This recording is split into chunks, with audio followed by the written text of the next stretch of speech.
कानून बनाते वक्त उनको देश की किसी भी राज्य सरकार ने नहीं कहा कि ये कानून बनाइए। देश में किसी भी एमपी एमएलए ने उनको नहीं कहा, किसी मिनिस्टर ने उनको नहीं कहा। उनकी पार्टी के खुद के 300 से ज्यादा एमपी है, उन्होंने नहीं कहा और उन्होंने 3 कानून बना दिए। और सबसे बड़ी बात यह है कि जिनके लिए आप कानून बना रहे हैं वो क्या चाहते हैं। आज 3 महीने से ज्यादा देश के किसान दिल्ली के चारों तरफ बैठे हैं, पूरी सर्दी निकाल दी उन्होंने वहां पर। और भारत सरकार, मोदी जी अपने अहंकार में डूबे हुए हैं और वो उनकी सुनवाई नहीं कर रहे। अब ये 3 कानून क्या है, काले कानून। अब एक कानून को ये बना दिया उन्होंने कि आप जो है मंडियों को खत्म और मंडियों से बाहर आप कहीं पे भी अनाज को बेच सकते हैं। दूसरा कानून उन्होंने ये बना दिया कि कॉन्ट्रैक्ट फार्मिंग का। तीसरा कानून उन्होंने ये बना दिया कि जो 1955 में स्टॉकिस्ट का कानून बनाया था जमाखोरों के खिलाफ कांग्रेस की सरकार ने, इन्होंने उसको हटा दिया। अब आप ये देखिए कि बिहार में पहले से ही मंडियों के जो है उसको खत्म कर रखा है, तो वहाँ किसानों की हालत में कुछ सुधार हुआ है क्या? वहाँ के किसान हरियाणा और पंजाब में आकर के अपना अनाज बेच रहे हैं। इन्होंने किसानों को ये डर है कि आप इस काम को करने से जो मिनिमम सपोर्ट प्राइस जो सरकार तय करती है, करीब 23 जो है चीज़ें हैं, अनाज और तिलहन वगैरह, ये सारे जो है इनको इसकी मूल्य को तय करती है सरकार, तो उस पर खरीद होनी चाहिए। किसानों का डर है और ये वास्तव में बात सही है। आज यदि मैं कॉन्ट्रैक्ट के नाम पर आपसे बात कर लेता हूँ और आप मेरी अनाज को अभी आपने कोई रेट मेरे को दे दी, अगली बार आप कह दोगे आपका अनाज तो ये सही हुआ ही नहीं, ये काला हो गया, इसमें ऐसा है, इससे ऐसा है, कुछ भी आप कह दो, और वो डिस्प्यूट किसके पास जाएगा? एसडीओ के पास जाएगा। तो पहले से ही एसडीओ के पास इतने मुकदमे पड़े हुए हैं, आप जानते हो, इतने मुकदमे, उनकी सुनवाई वो नहीं कर रहा है। हाई कोर्ट में इतने मुकदमे हैं, कोर्टों में इतने मुकदमे हैं, ये मुकदमे फिर कहाँ से ये लड़ लेंगे और उनकी कौन सुनवाई करेगा? उनका फैसला कब होगा? यदि सरकार वास्तव में किसानों का भला चाहती है, किसानों के हित में बात करना चाहती है, तो एक लाइन का कानून बना दो ना कि जो मिनिमम सपोर्ट प्राइस जो सरकार तय करती है उससे नीचे खरीदनी होगी, और उसके नीचे यदि खरीद होगी तो उसको जुर्माना देना पड़ेगा, उसको जेल होगी। ये एक लाइन का कानून बना दो, सब राज्य सारे किसान उठ जाएंगे, कोई दिक्कत नहीं है। कोई मन की बात प्रधानमंत्री जी आपको कहने की जरूरत नहीं है। आप प्रधानमंत्री जी जो अहंकार प्रजातंत्र में, जब वो पार्लियामेंट में आए थे तो उन्होंने अपने शीश को उसकी चौखट पे उन्होंने लगाया था, पार्लियामेंट की चौखट पे, और ये कहा था ये लोकतंत्र का सबसे बड़ा मंदिर है, मैं इसकी रक्षा करूँगा।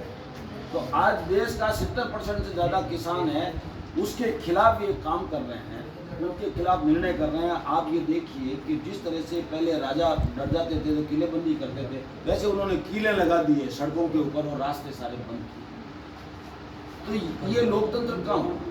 ये लोकतंत्र है ही नहीं। आप जिस तरह से काम कर रहे हो, आप उनसे बात नहीं कर रहे हो। आपका ये जो घमंड और अहंकार है और ये जो मरोड़ है, ये आपकी मरोड़ देश का किसान निकाल देगा। वो गैर राजनीतिक आंदोलन है, उसमें किसी पार्टी की मोहर नहीं लगी हुई। आप देखिए वहाँ जो भी पार्टी के लोग जाते हैं वो नीचे मिलकर के उनसे बात करके आते हैं। उन्होंने सत्याग्रह किया, अहिंसात्मक आंदोलन है, 200 से ज़्यादा किसान वहाँ शहीद हो गए। मैं उन्हें सलाम करता हूँ, उनके सजदे को सलाम करता हूँ। आप और हम जानते हैं राजेश जी, आपने ये पहन रखा है, देश के अंदर 1 साल हो गया लगभग लोग कोरोना की चपेट में। वर्ल्ड कोरोना की चपेट में। मैं सलाम करूंगा किसान के जज्बे का, किसान को सैल्यूट करूंगा कि उन्होंने कोरोना से भी लड़ाई लड़ी और वो खेत में भी खड़े रहे, उन्होंने फसलें दी है जिससे आज हमारी देश की अर्थव्यवस्था टिकी हुई है। यदि वो भी घरों में बैठ जाते तो इस देश का क्या होता। तो प्रधानमंत्री अपने अहंकार को छोड़े और जिन्होंने देश की अर्थव्यवस्था को संभाला है, जिनके बच्चे आज बॉर्डर के ऊपर, किसानों के बच्चे जो देश की रक्षा कर रहे हैं और ये देश की अर्थव्यवस्था को संभाल रहे हैं, प्रधानमंत्री जी उनकी बात सुनना तो दूर गया, वो उनके अंदर विग्रह पैदा करने की कोशिश कर रहे हैं, उनको तोड़ने की कोशिश कर रहे हैं। राकेश टिकैत जी ने खुद ने ये कहा कि मैं गिरफ्तारी देने के लिए जा रहा था, तब वो कुछ लोगों ने वहाँ बलवा दिया, वो विरोध की बात करने लगे कुछ लोग। मैं उनको जानता था, वो बीजेपी के विधायक, 2 विधायक उन्होंने नाम लिया मीडिया के सामने। उन्होंने कहा वो आकर के वहाँ पे मतलब अलग बात कर रहे हैं। तो वहाँ तो कोई भी पार्टी का व्यक्ति वहाँ जाके बात कर ही नहीं रहा है। वहाँ सारे लोग जा रहे हैं, वो नीचे बैठ के उनसे मिल के आ रहे हैं और सब तरफ से उनको सहयोग मिल रहा है। तो आज देश के सामने किसान के जज्बे को हमको सलाम करने की जरूरत है, पूरे देश को उनको सैल्यूट करने की जरूरत है कि जो पूरे कोरोना में जिन्होंने खेत में खड़े रह करके कोरोना से लड़ाई लड़ी और यहाँ भी लड़ाई लड़ी और आज वो अपने हक के लिए लड़ रहे हैं। हक कौन सा? जो वो चाहते हैं। आप क्या चाहते हो? ये वो बच्चे को तो पता नहीं होता कि ये बिजली है, ये सांप है, बिच्छू है, और बड़े को तो पता है ना ये सांप है, बिच्छू है। तो किसान को तो पता है ना हमारा फायदा किसके अंदर। यदि ये आप मंडियों को हटा दोगे तो ये जो खरीद होती है, जो एफसीआई खरीदती है, वो फिर खरीद बंद हो जाएगी वो तो। और यदि कॉन्ट्रैक्ट फार्मिंग में आपने सामान खरीद लिया, अभी किसी भी रेट पे खरीद लिया, मान लो 100 रुपये किलो में मैंने कोई चीज़ खरीद ली, उसके बाद में तो मैं स्टॉकिस्ट, क्योंकि वो आपने जो वो कानून भी हटा दिया है, वो स्टॉक की सीमा को हटा दिया है। एक व्यक्ति पूरे देश की खाद्यान्न को खरीद सकता है, एक व्यक्ति। आपने तो कानून ये बना दिया, तो इससे वो अपने रेट को बढ़ाएगा ना, अपनी रेट को बढ़ाएगा ना। वो उसके बाद में 200 रुपये में बेचेगा, वो 300 रुपये में बेचेगा। आपने उसके ऊपर कोई रोक नहीं लगाई उसमें। नहीं, उसमें कुछ नहीं है, उसमें कुछ नहीं है। वो किसी भी रिकॉर्ड, किसी भी भाव पे वो बेच सकता है। पर आप यदि ये कानून बना दे तो सब कुछ है ना, कि मिनिमम सपोर्ट प्राइस से नीचे खरीदनी होगी और उसको जेल होगी, ये बना दीजिए आप। वो नहीं सुनते। और अपनी दूसरी बात, अभी कल इससे जोड़ दूंगा मैं कि लोग किस तरह का, बीजेपी के लोग किस तरह का प्रचार करते हैं। मैं कल गिरिराज जी में था, गोवर्धन परिक्रमा, वहाँ पे वो एक सज्जन मिले जो व्यापारी थे। उन्होंने मुझे कहा कि चौधरी साहब ये जो वर्ड इस्तेमाल किया है उन्होंने, वो मैं जरूर कहना चाहूँगा, मुझे इतना दुख हुआ जो शब्द उन्होंने प्रयोग किए थे। मुझे कहा चौधरी साहब है गेला गूंगा कद समझ, है गेला गूंगा कद समझे। मैं समझा नहीं कि इनका क्या मतलब है। मैं कि गेला गूंगा कौन सा? क्या जी का दिल्ली में बैठा नहीं पा रहा है सब गेलूरा किसान करे, बेटा किसान तो कोई है ही नहीं। अच्छा, मैंने फिर उनको कहा, मैंने कहा आपको पता ही नहीं है, सारे किसान बैठे हुए हैं वहाँ पर, किसानों के अलावा दूसरे कोई नहीं है, कोई राजनीतिक पार्टी का व्यक्ति नहीं है। क्या नहीं साहब, यदि ये तीनों बिल वापस ले लेंगे तो फिर ये मांग करेंगे 370 भी वापस लो, 370 भी वापस लो। मैंने कहा देश में 370 को हटाने का किसी ने विरोध नहीं किया। कांग्रेस ने भी 370 को हटाने का विरोध नहीं किया। कांग्रेस ने केवल ये कहा कि वहाँ पे विधानसभा मौजूद थी, अस्तित्व में इलेक्टेड थी, तो ये उसके थ्रू प्रस्ताव आना चाहिए। कांग्रेस ने तो नहीं कहा। कांग्रेस ने उसका 370 हटाने, क्योंकि वो तो कॉन्स्टिट्यूशन में प्रोविजन नहीं था ना उसका, वो तो एक कानून बनाया हुआ था जिसको कभी भी हटा सकते हो। इसके पहले भी मोदी जी ने जमीनों का अधिग्रहण का कानून बनाया था, कांग्रेस ने विरोध किया, राहुल जी ने, हमने जगह जगह रैलियां की। उसके बाद में मोदी जी ने उसको वापस विड्रॉ किया ना, जमीन अधिग्रहण का। किया कि नहीं किया? किया। ये तो कानून है। संविधान में संशोधन भी जब देश में हुए हैं तो ये तो कानून बनाया, उसको वापस भी आप ले सकते हो। जनता पसंद नहीं करेगी, वापस ले लोगे आप। तो आप ये देखिए, उसने ये कहा कि इसके बाद में 370 को भी वापस लेने की बात करेंगे। मैं क्यों, कि ये तो यही होगा। मैंने कहा आप लाल चौक पे जमीन देने की बात 70 के हटने के बाद में जमीन देने की बात है ना क्या?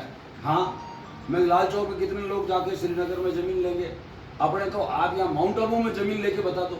ये तो राजस्थान में ही है कि ले सकता है। मेरे सामने 4-5 लोग बैठे हुए थे, उन्होंने एक आवाज में मेरी बात का समर्थन किया, नहीं साहब चौधरी साहब ठीक कह रहे हैं, आप माउंट आबू में जमीन नहीं ले सकते। वो वापस क्या बोले कि वो तो मुसलमान नहीं ले सकते होंगे। अरे मैंने कहा इस देश में मुसलमान, हिंदू, सिख, ईसाई कुछ नहीं है। इस देश का नागरिक है जिसको संविधान में अधिकार दिया हुआ वो है। इसके अंदर धर्म तो सबका निजी होता है। एक भाई कोई धर्म निभा सकता है, एक भाई किसी भगवान को पूछ सकता है, एक भाई किसी को पूछ सकता है, एक बहन किसी को पूछ सकती है। यही तो हमारे देश का कॉन्स्टिट्यूशन है, सर्वधर्म समभाव, वासुदेव कुटुंबकम। आप क्या बात कर रहे हैं? और मैंने कहा मनाली के अंदर अटल बिहारी वाजपेयी जी की कोठी है, वहाँ पे वो देश के प्रधानमंत्री थे और सर्वमान्य नेता थे देश के अटल बिहारी वाजपेयी, क्या सब थे। मैंने कहा आपको पता है वहाँ पे वो जो कोठी वो किसके नाम से? तो पता नहीं है। मैं कहा वो उनका जो रंजन भट्टाचार्य जो एडॉप्टेड डॉक्टर है उसके हस्बैंड के नाम से है, क्योंकि उसके फादर वहाँ पे मनाली में डॉक्टर थे आज़ादी के बहुत पहले से, इसलिए उनके पास ज़मीन थी। उसके बाद में देश बना, जो कानून बन गया, मनाली में कोई व्यक्ति जमीन नहीं ले सकता। मैं देश का प्रधानमंत्री जमीन नहीं ले सकता मनाली में। आप कहाँ लाल चौक की बातें कर रहे हैं? किस सोचते हैं? वो चुप हो गए और सारे लोग सामने देख रहे थे। इस तरह का भ्रामक प्रचार कि यदि ये बिल वापस ले लेंगे तो बीजेपी आरएसएस प्रचार ये कर रही है कि उन बिलों को भी वापस लेने की बात होगी।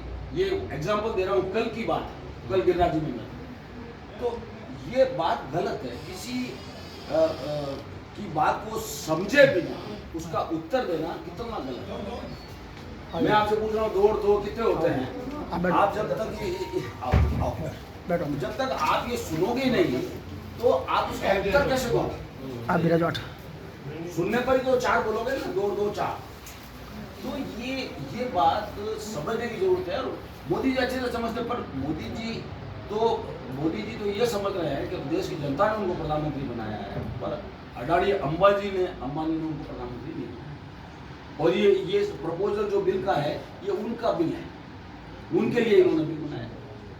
और आप देखिए आज भी राहुल गांधी बराबर इस बात को बोल रहे हैं, राफेल हवाई जहाज, भले 300 सीटें आ गई हो मोदी जी को, सच्चाई रहती है और गलत बात गलत रहती है। 560 करोड़ का सौदा मनमोहन सिंह जी ने राफेल का किया हेलो फ्रांस की गवर्नमेंट के साथ। और उसका एग्रीमेंट ये था जो हिंदुस्तान एरोनॉटिक कंपनी लिमिटेड जो है उसके साथ हवाई जहाज बनाने की बात थी बैंगलोर, जो भारत सरकार का उपक्रम। अरे यार मीडिया मोदी जी गए, अनिल अंबानी जी को हवाई जहाज में साथ बैठाया। 1 हफ्ते पहले उनका हवाई जहाज बनाने की एक कंपनी का रजिस्ट्रेशन करवाया और उसके बाद में उनको लेके गए। 45,000 करोड़ का कर्जा था अनिल अंबानी के ऊपर उस समय, जब उनके साथ हवाई जहाज में बैठ के वो वहाँ गए।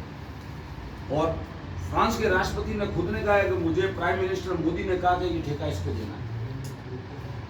और कितने में देना? 560 करोड़ में नहीं देना है, 1600 करोड़ में। 560 करोड़ का हवाई जहाज 1600 करोड़ में देने का ठेका किया। और सबसे बड़ी बात है कि उसके अंदर टेक्नोलॉजी में कोई परिवर्तन नहीं। एक नट बोल्ट का भी 560 में जो डिजाइन था राफेल का, वो का वही डिजाइन 1600 करोड़ का। तो ये पब्लिक मनी को क्रिमिनल वेस्टेज किसने किया? हमारे प्राइम मिनिस्टर ने किया। और जब भी कांग्रेस की सरकार आएगी, राहुल गांधी जी ने साफ कहा है हम इस पर कार्रवाई करेंगे। मतलब इससे बड़ा धोखा नहीं हो सकता देश की जनता के साथ। आप किसी की जो कीमत है आप और अनिल अंबानी अपन जब छोटे थे तो कागज का हवाई जहाज बना के ऐसे उड़ाते थे, पानी की नाव बना के पानी में चलाते थे। अनिल अंबानी ने तो वो कागज का हवाई जहाज बना के भी नहीं उड़ाया है, और वो ये राफेल बनाने की बात कर रहा है। कहाँ से बना देगा? और जो जमीन भी नहीं थी उसके पास में, वो 250 करोड़ रुपया भी राफेल कंपनी ने इनको चेक दिया, पैसा दिया पहले जमीन खरीदने के लिए। ये सच्चाई है, ऑन रिकॉर्ड है सारी। तो इस तरह से देश को लूटने का काम ही कर रहे हैं। और किसानों के साथ जिस तरह से ये व्यवहार कर रहे हैं, तो देश की किसान जो है इनकी मरोड़ को निकाल देंगे। और कांग्रेस उनके साथ है बराबर। कांग्रेस ने हर जगह आंदोलन किया। कांग्रेस प्रेसिडेंट सोनिया गांधी जी ने, राहुल गांधी जी ने राज्यपाल के भवनों का हमने घेराव किया। हमने हर जगह मार्च किए, हर जगह। हाँ सरपंच साहब, दिल्ली में मार्च करके आया, जयपुर में भी हमने किया। साहब डाक बंगला उन्नवन है ऐसा 5 मिनट में मार्च निकाला। मैंने खुद ने 1.5 घंटे ट्रैक्टर चलाया। तो वो अपने मन की बात कहते हैं, है ना? वो तो हाँ, एक तरफ है ना, आउटगोइंग है, इनकमिंग तो उनके है ही नहीं। वो तो सुन ही नहीं रहे ना, वो तो बोलते हैं खुद, बस खुद को बोलना है। प्रवचन होता है ना, जैसे 1 घंटे कोई सन्यासी प्रवचन दे रहा है, वो पूछ नहीं सकता बीच के अंदर कुछ जगह ऐसे सन्यासी हैं वो पूछते भी हैं, बताओ भाई तुम्हारे को इसमें कोई शंका हो, वो तो बात समझ में आती है। जो सामने बैठने वाले हैं वो उनको बात समझ में नहीं आई, वो पूछे इसमें क्या है। क्लास में भी तो टीचर पूछता है ना। मैं पढ़ा हूँ तो मुझे तो याद है कि मैं स्कूल के अंदर वो टीचर वो पढ़ाने का तुम्हारे को इक्वेशन समझ में आई कि नहीं आई। हमारे केमिस्ट्री के लेक्चर थे जमुलाल जी वगैरह, वो ऐसे पूछते थे। एक स्टूडेंट हमारे साथ था, मेरा दोस्त था, वो बुद्धि प्रकाश नाम उसका, उसको खड़ा करके पूछते, बोलो भाई बुद्धि प्रकाश ये इक्वेशन बताओ क्या नहीं आती है। तो वो उससे कहता है यार तेरा नाम बुद्धि प्रकाश है, तेरे में बुद्धि है ही नहीं, तू तेरा नाम चेंज करा। कैसा मेरे माँ बाप ने नाम रखा, मैं चेंज नहीं करा सकता। उसका सेम जवाब था। ऐसी हंसी मजाक भी होती। पर टीचर वापस पूछते थे स्टूडेंट्स को, तो ये तो मन की बात है, ये तो खुद बोलते हैं, बस खत्म बात। जो मैं ये बात कर रहा हूँ कि जो हमारे देश के साथ जिनको हम जय जवान जय किसान की जो बात बोलते हैं, तो आज उन किसानों के साथ क्या हो रहा है? क्या प्रधानमंत्री जी ने एक भी किसान की मृत्यु पर कोई शोक व्यक्त किया? कितने बड़े दुर्भाग्य की बात। किसी शोक संतप्त परिवार के घर पे ढाढ़स बनाने किसी भी एक किसान के घर पे गए? देश के प्रधानमंत्री, देश के गृह मंत्री, देश के कृषि मंत्री, आप बताइए ये लोकतंत्र कैसे हो सकता है? इस लोकतंत्र की कल्पना तो महात्मा गांधी ने नहीं की थी, पंडित जवाहरलाल ने नहीं की थी। पंडित जवाहरलाल जी तो पार्लियामेंट के अंदर जो भी विपक्ष के नेता या अटल बिहारी वाजपेयी बोलते थे, इनकी बात वो सुन के वो कार्रवाई करते थे। ऐसा नहीं। पर जिस ढंग से मोदी जी चल रहे हैं और जो एक तरफा ये शॉट लगाने की जो बात है, ये डेमोक्रेसी है। ये मोदी जी का लोकतंत्र है, ये हमारे देश का लोकतंत्र नहीं है। जो हमारे संविधान का जो लोकतंत्र है वो ये नहीं है। जो गांधी जी ने जो हमको लोकतंत्र दिया, ये वो लोकतंत्र नहीं है। उस लोकतंत्र में और मोदी जी के लोकतंत्र में जमीन आसमान का नहीं। जैसे अब आपने इतना बता दिया सेंट्रल गवर्नमेंट का, राजस्थान स्टेट गवर्नमेंट में कृषि मंडियों को आप